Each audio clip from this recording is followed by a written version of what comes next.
মৌমিতার সুস্বাদু চ্যানেলে আপনাদের সবাইকে স্বাগত। আজ বানাবো চিংড়ির রসা।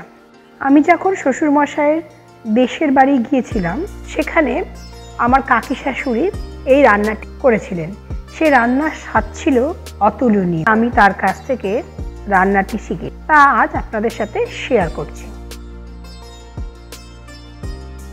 আমি এখানে 10-12টা চিংড়ি মাছ নিয়ে নিয়েছি। চিংড়ি মাছের যে অংশটি খেলে অ্যালার্জি হয়, পিঠের সেই সুতোটা ফেলে দিয়েছি। ফেলে দিয়ে ভালো করে ধুয়ে হলুদ লবণ দিয়ে মাখিয়ে নিয়েছি। এবার তেল গরম হলে মাছগুলো সেই তেলে দিয়ে ভেজে উঠিয়ে নিচ্ছি। আর একটু তেল দিয়ে ফোড়নের জন্য নিয়ে নেব তেজপাতা, শুকনো লঙ্কা, এলাচ, দারচিনি আর গোটা জিরে। ফোড়ন দিয়ে দিয়েছি।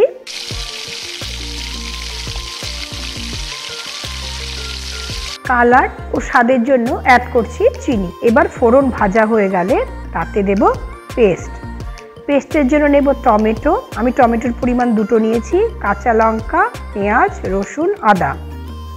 ভালো করে পেস্ট করে নিয়ে ওই তেলের মধ্যেই পেস্টটা দিয়ে দিচ্ছি। এবার এতে অ্যাড করব জিরে গুঁড়ো, ধনে গুঁড়ো, লবণ ও হলুদ।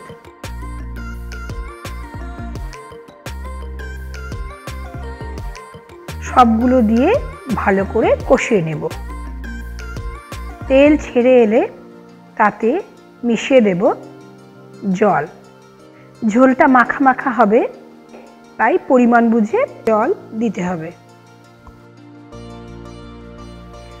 ঝোলটা ফুটে এলে তাতে দিয়ে দেব ভাজা মাছগুলো দিয়ে ভালো করে ফুটিয়ে ঝোল কমিয়ে নিলেই তৈরি হয়ে যাবে চিংড়ির রসা। আমি পুরো রান্নাটাই কিন্তু মিডিয়াম আঁচে করেছি। কিছুক্ষণ রেস্টে রেখে গরম ভাতের সাথে পরিবেশন করুন সুস্বাদু চিংড়ির রসা। আমার ভিডিওটি ভালো লাগলে লাইক, শেয়ার এবং সাবস্ক্রাইব করতে ভুলবেন না।